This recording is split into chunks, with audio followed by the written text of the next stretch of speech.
So you're interested in becoming an Airbnb host? Well, you clicked on the right video. And make sure that you subscribe to this YouTube channel to make your journey of becoming an Airbnb successful entrepreneur easier. Hey everyone, my name is Jorge Contreras and I've been doing Airbnbs for 5 years. And you can say that I've learned a thing or two over the years. The way others do Airbnb is nice and all, but I've learned how to do it in a way that will set you apart and will allow you to create success with Airbnb. So let me share with you how this strategy works and how you could start Airbnbs with no money. And this strategy is called co-hosting.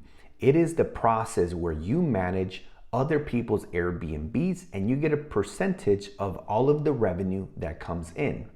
Now let's talk about some of the pros of the co-hosting before we deep dive into the strategy even more. Well, one of the benefits of running a co-hosting and management business is that it requires no money out of pocket. That means that you get a piece of all of the upside with none of the downside. So essentially you have no risk because you have no money in the deal. So regardless whether that Airbnb makes $2,000, $5,000, $10,000 a month, you are guaranteed a percentage of everything that comes in. So again, a piece of all of the upside with none of the downside. Now, two of the cons when you're doing co-hosting. Number one is that you're going to make less profit than if you subleased or owned the property. But in many ways, that's okay because you didn't have to put any money in the deal, which means you have an infinite return on investment, right? Infinite ROI is when you're making money out of no money that you had to put in.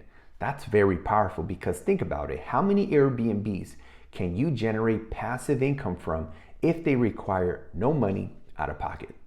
It's a great question. The second con is that you have less control. Reason is that often the owner or the person who is subleasing that property that you are co-hosting, they may want to be in some shape or form involved and they will ultimately have the bigger decisions to make about the business, and then you will be the one who manages it. So essentially less profit and less control. Now, I want to talk about understanding the compensation structure. How can you get paid as an Airbnb co-host? And there's really 3 ways, so let's break it down.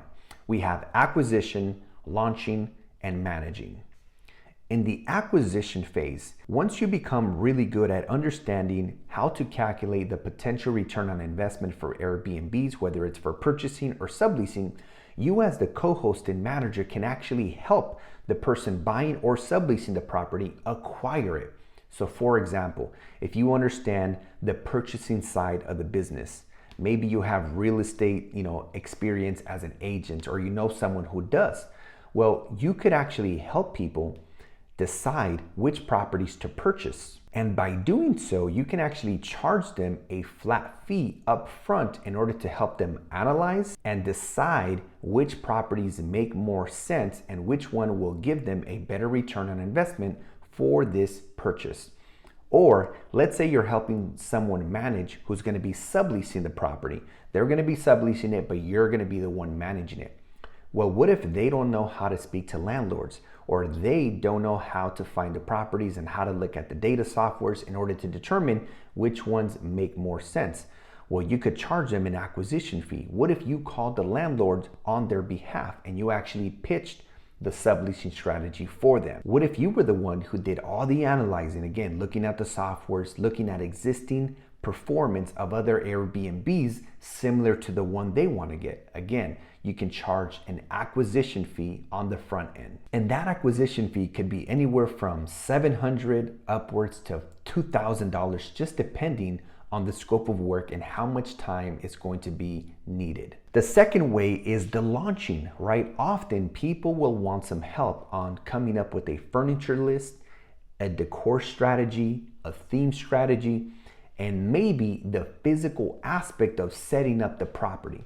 So again, depending on your involvement, this can also be an additional $800 to maybe $3,000 to set up the property and coming up with all the strategies to make sure that it'll be one of the top properties in the area. And the third part is, of course, the ongoing management of the actual Airbnb, where you will be the one who oversees the cleaning, the maintenance. You'll be doing the communications yourself, or maybe eventually you hire some VAs to help you. That's virtual assistants.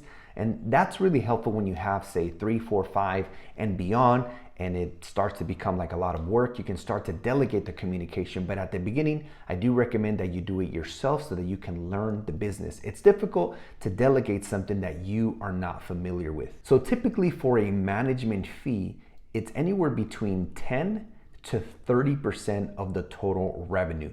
So for example, let's say that the property is generating $10,000 a month of total gross revenue. If you're making 20% off the 10K, then that is $2,000 a month, $24,000 a year.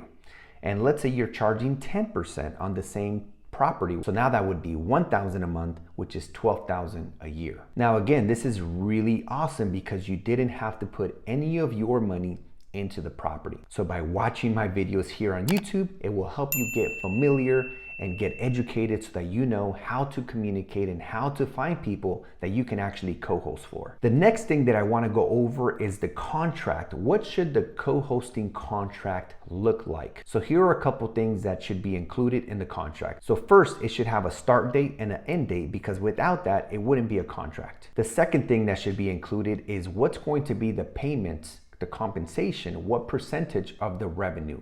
Also, when are you going to get paid? And typically what we recommend is to get paid on the first of the month for the previous month. Why? Well, if you did it like after every checkout or every week, it's going to create a lot of work for yourself or for the owner or subleasee. So for example, getting paid on June 1st for all of May would make a lot of sense, because then you could just do all the numbers and get paid one time based on everything that came in. The next part that should be listed is the responsibilities of you as a co-host and also the owner of the property or the person who is subleasing. That way everything is written in the contract and it is black and white, and it dictates who's doing what and who's not. I hope this video was valuable to you if you are looking to start a co-hosting Airbnb business.